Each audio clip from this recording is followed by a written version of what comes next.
Est-ce que vous m'entendez? Oui, Bonjour. monsieur, oui. D'accord. Donc, euh, on va commencer on va continuer avec le cours, d'accord? Et on va commencer un nouveau chapitre, donc la gestion des packages.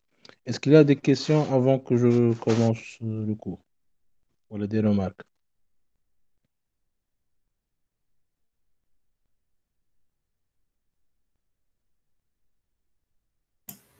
Monsieur, chapitre بتاع les droits étendus هكا بعث لنا الفيديو نتاعو معناها نتفرج جوست على الفيديو نفهمه من غادي.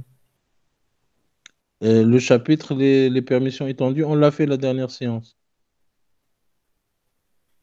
bon, Ahmed. واضح. Est-ce qu'on n'a pas fait ça? ما عرفتش الحقيقة نسيت. D'accord. Le DS, sinon question ADS.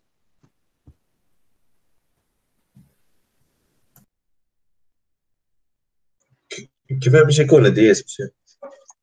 Comme je vous ai dit la dernière fois, donc ça sera des QCM, hein.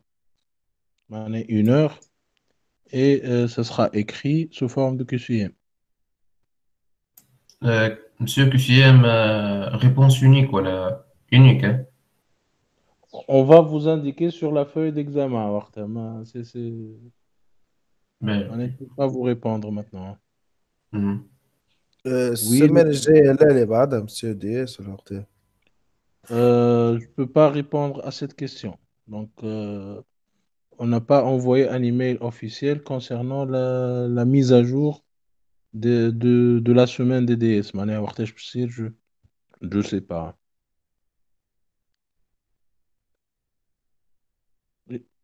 معناها on attend les décisions, hein. Vous savez qu'il y a une pandémie, qu'il y a eu un reconfinement partiel. Donc, on va voir. D'accord? Les trois premiers chapitres, monsieur. Oui. Donc, pour l'instant, c'est les 3 premiers chapitres. Ok. Est-ce qu'il y a d'autres questions?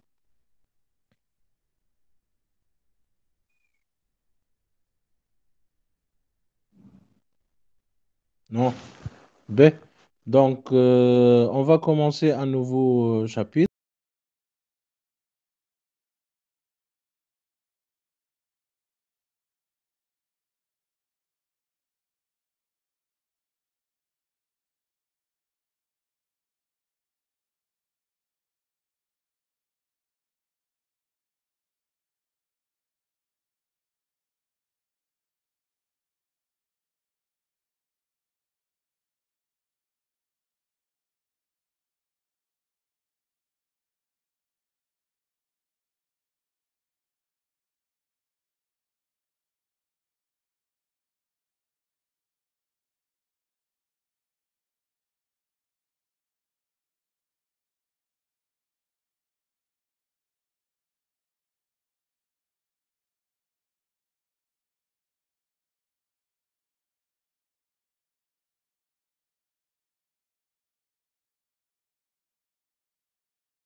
Ben, vous pouvez faire la même chose, hein, si vous avez Linux ouvert, vous pouvez tester ça. Vous pouvez taper tar-cvf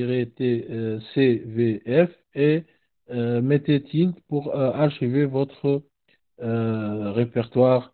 Bon, moi, je vais arrêter l'opération. Donc, vous voyez le fichier sauvegarde.tar. Donc, si je fais ls-l sauvegarde.tar, donc vous voyez que c'est un fichier assez volumineux. Donc, ici, c'est combien? Ça a déjà atteint 600 mégas.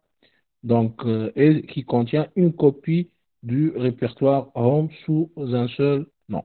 D'accord? Donc, pour extraire cette archive, donc c'est tar-xf est le nom de l'archive. Est-ce que c'est clair? Oui. B.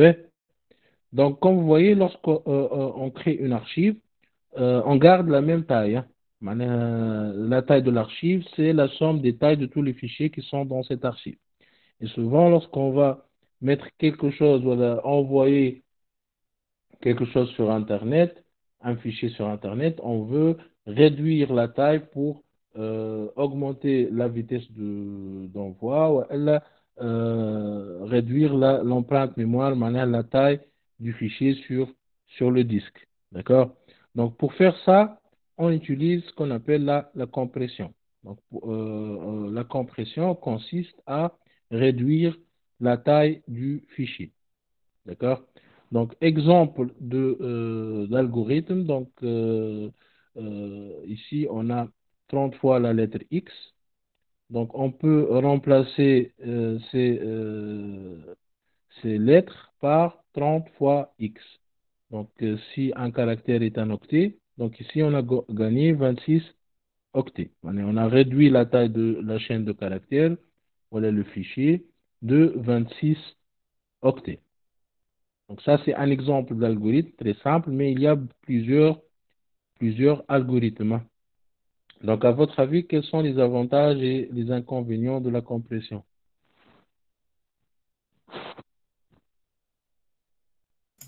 Les avantages انك يبدا عندك مثلا 100 اكس مش تولي مثلا 100 اكس وكيبدا مثلا عندك مثلا واحده بركش تولي لك دو في عوض 1 بيت ولا 1 اوكتي مش تولي دوبل معناها مش تولي 1 2 اف مثلا دونك في عوض مش نصح Non, je parle. Donc ça, c'est pour cet algorithme, hein. Pour cet ايه algorithme, donc on va réduire. Je parle des inconvénients les avantages et les inconvénients de la compression, d'une manière générale. D'accord? Il y a plusieurs algorithmes. Il n'y a pas seulement cet algorithme. Donc les avantages, c'est quoi? gagner l'espace, Donc on va gagner réduction de la taille.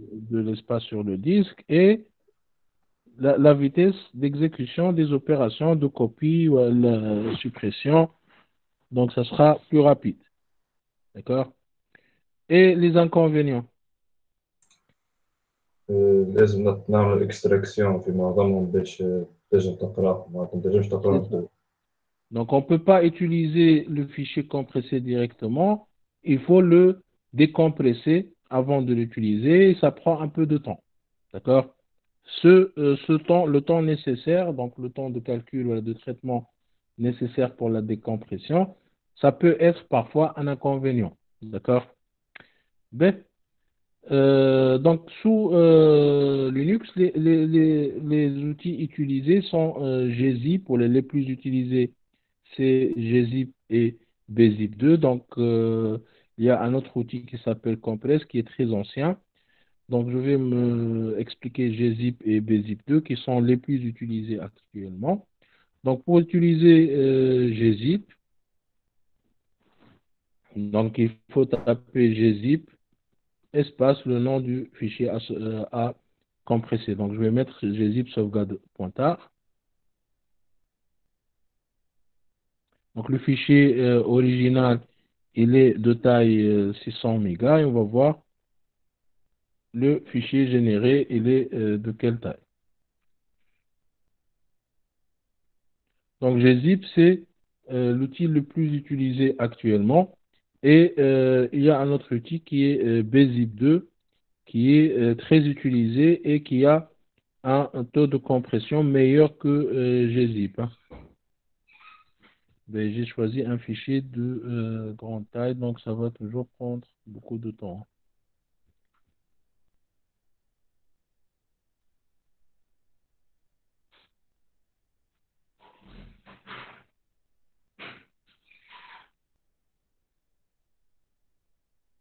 Ben, ce que je vais faire, je vais changer d'exemple, je vais choisir un autre répertoire. Donc j'ai un répertoire pour accélérer la compression et la décompression. Donc j'ai un répertoire sur mon bureau qui s'appelle Admin Linux. D'accord? Donc je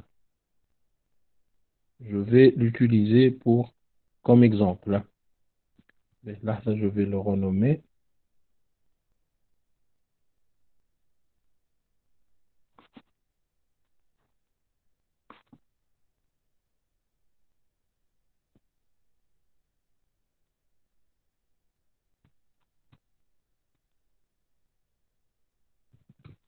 Ben, donc je vais mettre, pour créer une archive, je vais mettre tar-cf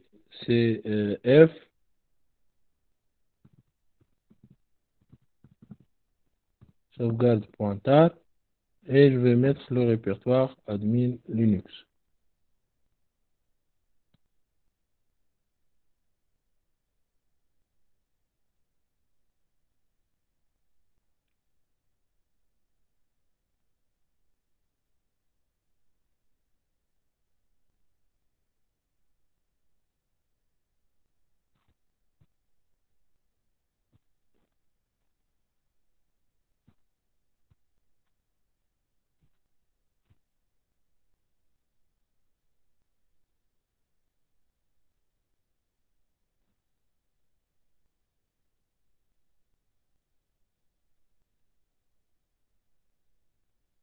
Ben, apparemment, j'ai choisi un autre répertoire volumineux.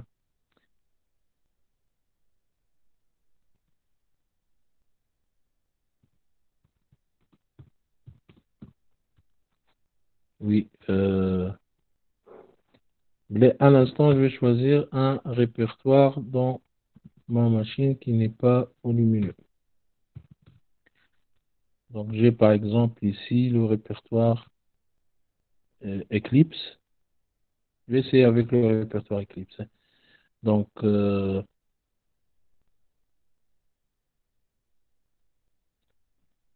tar-cvf eclipse.tar et Eclipse. C'est bon. Donc, ls-l eclipse.tar. Donc, ça, c'est notre archive. Donc, j'ai archivé un répertoire que j'ai sur ma machine qui s'appelle Eclipse. Donc, il est de taille 27 mégas. Maintenant, je vais le compresser avec l'algorithme gzip. Voilà l'outil gzip. Donc, Eclipse, gzip eclipse.tar.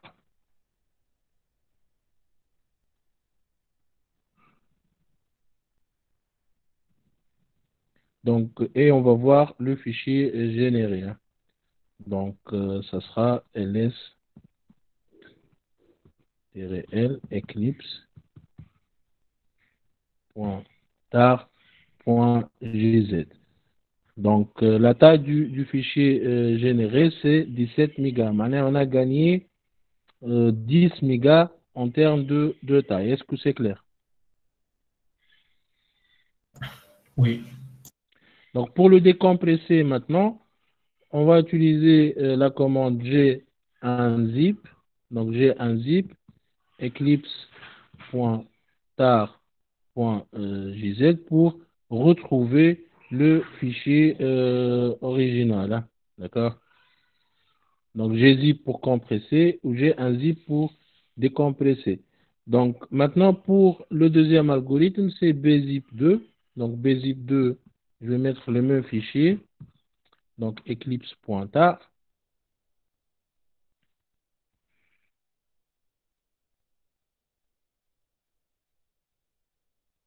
Vous voyez que bzip2, il prend plus de temps de calcul que gzip, hein. Il a besoin il fait plus d'opérations que gzip pour créer le fichier compressé, hein. Et on va voir la taille du fichier généré, hein. Donc maintenant, si je fais ls-l eclipse.tar.bz2, donc le fichier généré, il est de taille 17 mégas. Vous voyez que à 17 mégas exactement, l'année c'était 17 mégas et 300 kilos. D'accord? Il y a une différence en termes de taux de compression entre gzip et bzip2. Donc gzip, il est plus rapide, mais moins performant que bzip2. Donc lorsque vous allez télécharger des sources à partir d'Internet, donc, ou bien généralement, vous allez trouver ça sous forme d'une archive compressée à l'aide de gzip, voilà bzip2, hein. D'accord? Donc, pour connaître quel est l'algorithme utilisé, donc vous pouvez ou bien à l'aide de l'extension, donc deviner ça, mais c'est pas l'extension, elle est optionnelle. Vous pouvez utiliser la commande file. Donc, la commande file va vous donner les détails sur le fichier. Donc, comme vous voyez ici, donc, le fichier eclipse.tar.bz2, c'est un fichier compressé à l'aide de bzip2. Est-ce que c'est clair?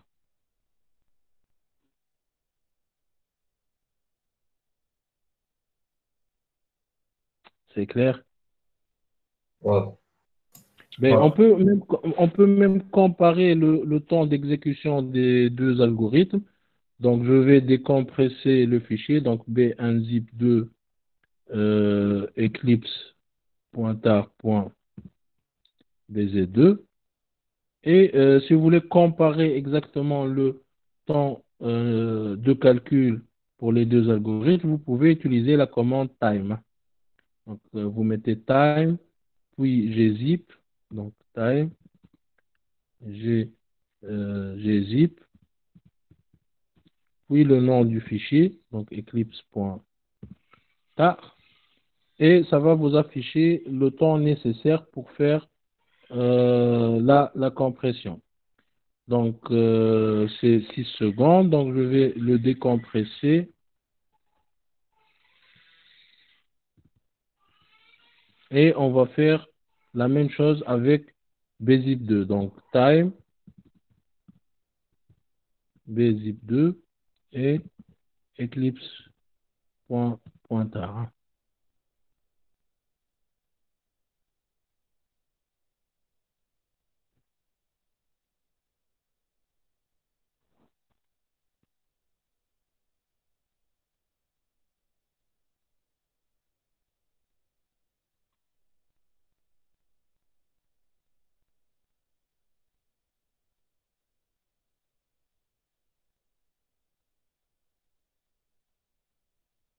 Donc, vous voyez, ça prend plus de temps, hein. C'est clair que bzip2, donc pour ce fichier sur ma machine, donc ça a pris 32 secondes. Et bien sûr, c'est dépendant de la machine sur laquelle on exécute. Et ça dépend de la taille du fichier, hein. D'accord? Mais c'est clair que bzip2, il prend plus de temps que gzip, hein. Donc, pour résumer, donc, gzip, il est utilisé avec la commande g1zip pour la décompression. Il a une efficacité bonne et une vitesse moyenne, hein. bzip2, il est utilisé avec B1zip2 pour la décompression, une efficacité excellente, mais une vitesse lente. D'accord? Ben, donc, vous pouvez faire l'opération de archivage et de compression en même temps avec la commande tar. Maintenant, si vous faites tar-c et vous ajoutez l'option Z, l'archive qui va être créée, elle va être compressée avec l'algorithme visible. Pour la décompression, donc aussi vous pouvez utiliser la commande tar-x et vous mettez l'option Z, ça va décompresser le fichier et l'extraire en même temps, hein. Même chose pour bzip2, donc vous ajoutez l'option J pour archiver et compresser avec bzip2 et l'option J avec l'opération X pour décompresser et extraire l'archive avec bnzip2. Est-ce que c'est clair? Maintenant, vous pouvez combiner les deux opérations avec la commande tar, hein. C'est clair? Ben, Oui. oui. Ben, donc, maintenant, on sait comment extraire le fichier ou le package qui contient les sources. On sait comment le décompresser et l'extraire. Là, on va voir comment compiler et installer. D'accord? Donc, avant voilà, de commencer l'explication des outils de compilation, il faut savoir que, je vais rappeler qu'il y a deux grandes familles de langages, donc les langages de script et les langages compilés. Les langages de script sont des langages interprétés, donc ces langages ils nécessitent un interpréteur pour exécuter le programme, qui est le langage JavaScript ou bien PHP ou bien Python, donc c'est des langages interprétés. Et il y a les langages compilés, comme le langage C ou bien C++, qui, pour les exécuter, il faut traduire le programme en un langage compréhensible par le processeur, donc en langage machine, pour être exécuté. Est-ce que c'est clair? Fama des langages, bien sûr, fama des langages hybrides qui met le langage Java. Le langage Java, c'est un langage compilé et interprété. Maintenant, il est traduit dans un langage intermédiaire et ce langage, voilà, le fichier généré vers le langage intermédiaire va être interprété par une machine virtuelle. D'accord? Ben, donc, Linux, c'est un système d'exploitation, voilà, c'est un noyau écrit en langage C. Donc, beaucoup de packages, le programme que vous allez installer, voilà, qui sont disponibles en open source, seront écrits en langage C. Donc, je vais expliquer la compilation et l'installation de packages écrits en langage C, hein. D'accord?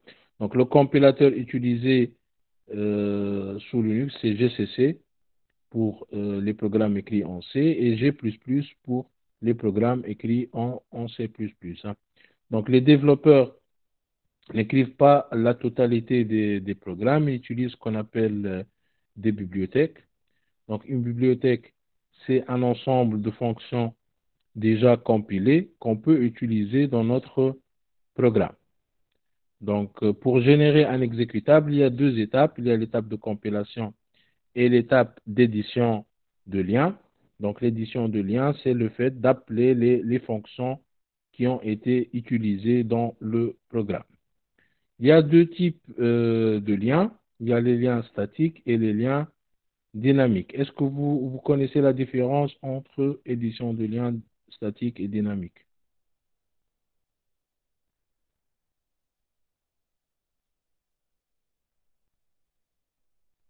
Non. Non. Ben, édition de liens statiques, ça veut dire les fonctions qu'on va appeler des bibliothèques, ils vont être intégrées à l'exécutable. D'accord? Maintenant, ils vont être ajoutés à l'exécutable. La taille du programme sera plus grande, mais l'exécution, voilà, mais le programme ne dépendra pas lors de l'exécution d'autres fonctions. Mais, on prend 5 minutes de pause, on continue, hein. 5 minutes, on va table, ouais. Bien.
B.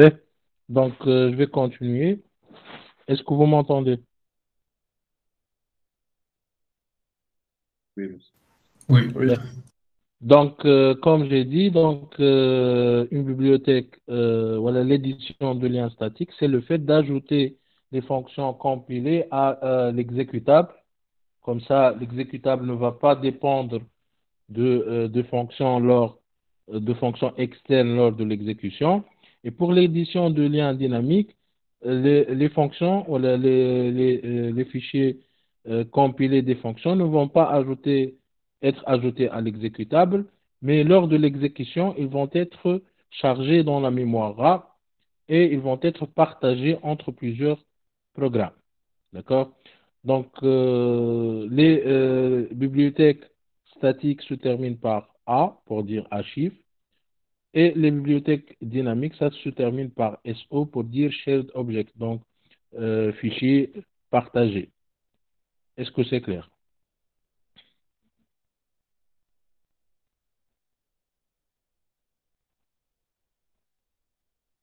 C'est clair? C'est clair. Mais, donc, où est-ce qu'on va trouver les bibliothèques? Donc, les bibliothèques, on va les trouver par défaut dans les répertoires /lib ou la /user /lib. Si c'est une machine 64 bits, le répertoire s'appelle /lib 64 ou la /user /lib 64. D'accord? Les chemins vers les librairies, on va les trouver dans le fichier /etc /ld.so.conf. Donc, dans ce fichier de configuration, on va trouver les chemins vers les librairies. Donc, si on veut, si notre package, voilà, le logiciel à installer, il dépend de librairies, il faut installer ces librairies.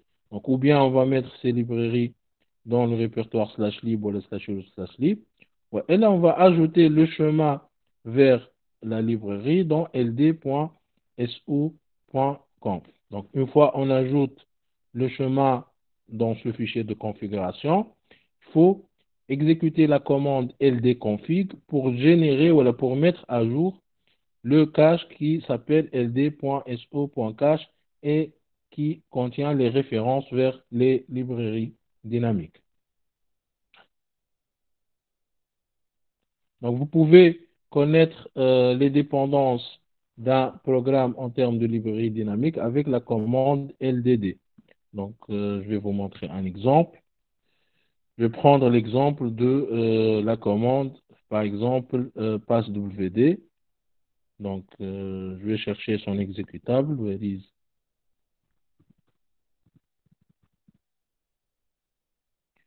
Et je vais mettre ici LDD /user /bin /passwd. Donc, ça, c'est les dépendances de la commande passwd en termes de librairie dynamique, hein. Vous voyez, toutes ces librairies sont utilisées lors de l'exécution du programme passwd. Est-ce que c'est clair?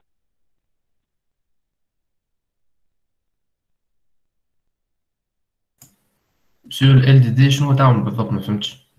LDD, elle affiche les dépendances d'un exécutable en termes de librairie dynamique. Comme j'ai dit, si vous faites l'édition dynamique d'un programme, les librairies vont être appelées au moment de l'exécution. L'exécutable, il dépend de librairie lors de l'exécution. Donc la commande LDD va afficher les dépendances du programme. Est-ce que c'est clair? Oui. Pour, par exemple, la commande CP, pour pouvoir l'utiliser, il faut que ces librairies soient installées sur la machine. D'accord? Si ces librairies ne sont pas installées, la commande ne va pas s'exécuter. B. Donc, le chargeur de lien ld.so, donc le chargeur qui voilà, charge les librairies, les dépendances d'un programme dans la mémoire RAM, il cherche les librairies dans la variable d'environnement LD library path, puis dans le fichier cache ld.so.cache, puis dans les répertoires par défaut, /lib et /user /lib. D'accord? Donc ça, c'est l'ordre de vérification des librairies. Hein. Donc, si vous installez une nouvelle librairie, donc, ou bien ça doit être dans les deux répertoires par défaut, ou alors vous mettez à jour ld.so.conf, ou alors vous pouvez aussi mettre son chemin dans la variable ld library path. Donc, vous pouvez mettre export ld library path égale et vous mettez le chemin vers la librairie.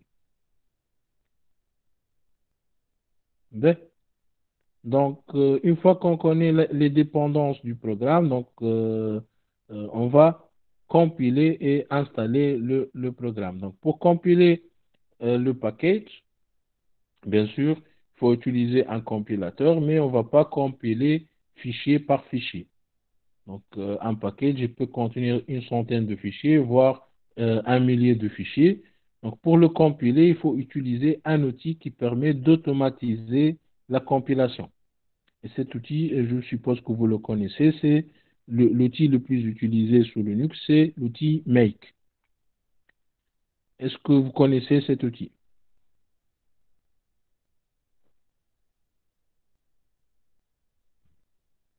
Oui. Donc, Make, il ouvre un script qui contient les commandes de compilation. Et ce script, il s'appelle Makefile. Et il va l'exécuter.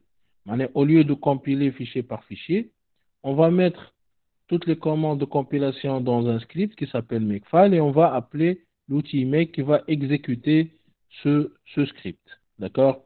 Avant d'appeler Make, qui va faire la compilation, il y a un autre script qu'on utilise qui s'appelle Configure. Ce script, il va ouvrir un fichier, voilà, cet outil, il va ouvrir un fichier qui s'appelle configure.in qui contient des commandes qui vérifient les dépendances. Configure, il va vérifier les dépendances, est-ce qu'ils sont installés sur la machine, les bibliothèques, est-ce qu'ils sont installés sur la machine. Si oui, il va générer un fichier Makefile qu'on va exécuter à l'aide de l'outil Make. D'accord? Une fois la compilation a réussi, donc on va appeler Make avec la cible install pour copier les différents fichiers de notre package sur la machine donc, et installer le package. D'accord? Donc, 3 étapes nécessaires. Le compilateur, comme j'ai dit, sous Linux, c'est GCC pour le langage C et G++ pour C++. Donc, je vais détailler un peu ces étapes.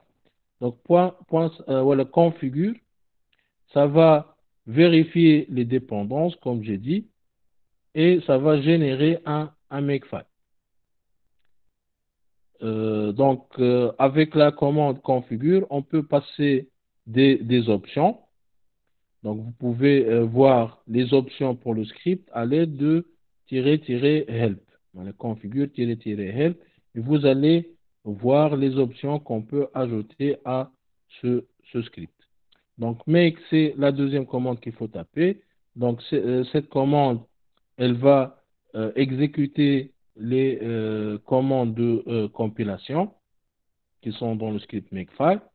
Et s'il y a une erreur, si elle s'arrête, donc ça doit être une erreur de compilation. Donc make install, c'est la dernière commande à appeler. Donc make suivi par la cible install. Elle doit être exécutée en mode super utilisateur parce que le package va être installé dans les répertoires qui sont propriétés du super utilisateur, qui est le répertoire /user/bin ou bien /var ou /etc. Donc, il faut l'exécuter en mode super utilisateur. D'accord? Donc, pour résumer, donc, le script configure, il va exécuter les commandes qui sont dans configure.in, qui sont des commandes de vérification des dépendances. Et à partir du makefile.in, il va générer un fichier makefile. Donc, make, ça va exécuter le fichier makefile. Et make install, ça va installer le paquet sur la machine. Est-ce que c'est clair?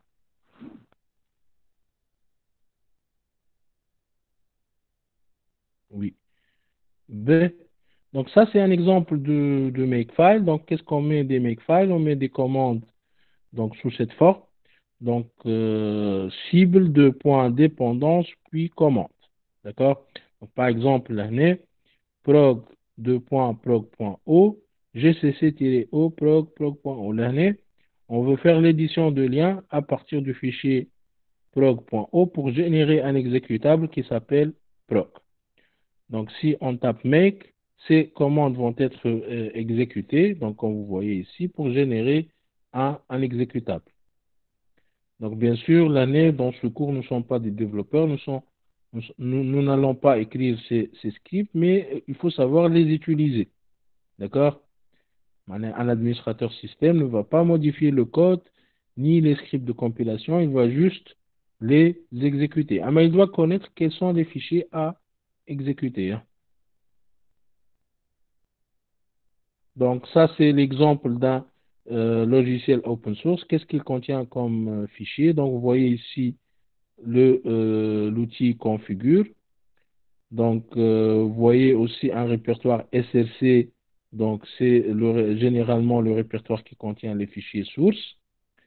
Généralement, vous allez trouver un fichier README, un fichier texte, un fichier install, c'est aussi un fichier texte, qui contient les instructions d'installation et les instructions de déploiement ou d'exécution du programme. D'accord? Donc ça, c'est l'exemple d'un fichier configure.in. Ce que vous allez trouver ici, c'est des commandes qui vérifient des librairies. Donc vous voyez ici AC check lib. Et si cette librairie elle manque, donc il y aura un message d'erreur can't find et le nom de la librairie. Lorsque vous exécutez le script configure, le type d'erreur que vous pouvez avoir, c'est il y a une librairie qui manque. D'accord? Le fichier makefile.in utilisé par configure, il contient les répertoires des sources qui vont être compilées ainsi que des options pour le compilateur. D'accord? Et bien sûr, les chemins vers les fichiers d'entête, les fichiers Hydra. D'accord? Je répète, en tant qu'administrateur système, vous n'allez pas modifier ces fichiers. Hein. Donc, il faut être conscient que ces fichiers existent, et vous n'allez pas les modifier. Ce que vous allez faire, vous allez exécuter configure. Donc, ça, c'est un exemple d'exécution. Et vous allez voir les erreurs. Donc, par exemple, l'année, on a une erreur qu'il y a une librairie qui manque. Donc, can't find SDL. Ce qu'il faut faire, c'est installer la librairie qui manque.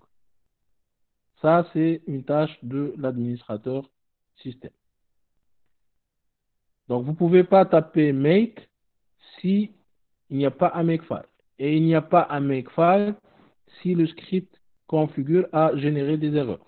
La première chose, configure, vous corrigez les erreurs, vous installez les dépendances, vous faites make. D'accord? Si vous faites make, là, le logiciel va être compilé et vous pouvez l'installer avec make install. Est-ce que c'est clair?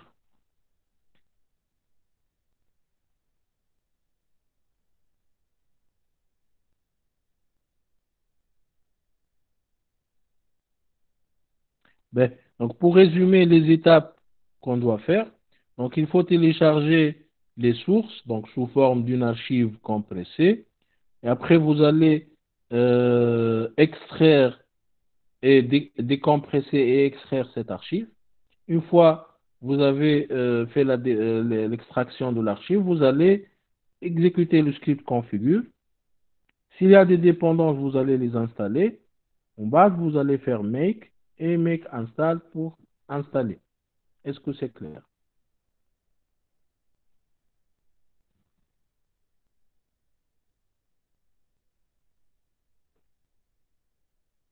Est-ce qu'il y a des questions? Est-ce que vous m'entendez? Oui, monsieur, oui. Ben, donc, ce que vous allez faire, vous allez prendre le TP Donc, le TP, installation des packages.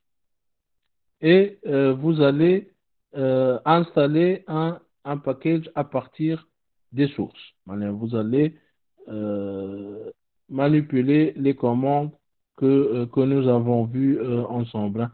Ce package, il s'appelle Light HTTPD. Comme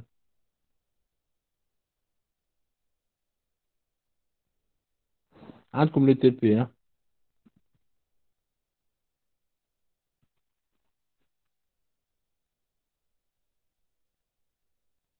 Est-ce que vous avez trouvé le TP sur Google Classroom? Oui. Donc, le premier exercice, donc ça consiste à installer un package qui s'appelle Light HTTPD. C'est un serveur web open source. Vous avez les sources avec le TP, vous allez l'extraire, puis vous allez le compiler. Et bien sûr, s'il y a des dépendances, il faut les installer avant de le compiler. En bas, vous allez le tester. D'accord? Donc ça, c'est l'exercice à faire. Ce cours, il est divisé en 2 séances.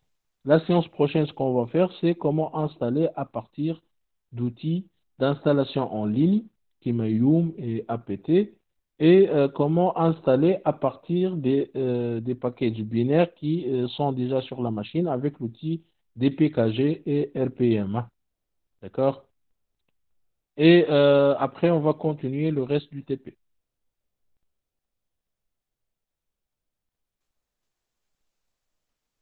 Est-ce que c'est clair? مسيو بربي فصل الكلاس روم باش يتنحى، هل انه باش يقعد عندنا ديما اللي معناتها السيبور نتاع الكورة هذوما الكل باش يقعدوا عندنا ولا كيفاش؟ Après le cours, لا الكلاس روم معناتها في بالي باش يسكر بعد في بعد نوفمبر، معناتها ابارتير من نوفمبر باش يسكر، باش يولي j'ai بالابونمون معناتها. j'ai شنو هي pas cette, مصير؟ j'ai pas cette information. Je vais la vérifier. Les cours ils sont enregistrés, les supports موجودين, donc ما فهمش حتى problème, même si on va basculer sur un autre outil, hein. Mais je ne sais pas, ما عنديش l'information هيك. واضح كان عندك معلومة مسيو. Bien sûr.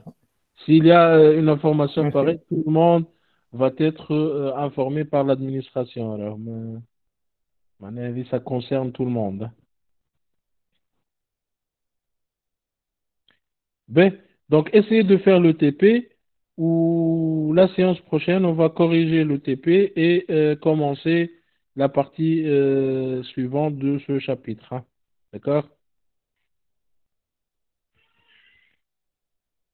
Donc, ça sera tout pour la séance d'aujourd'hui, hein. Donc, essayez de faire le TP maintenant.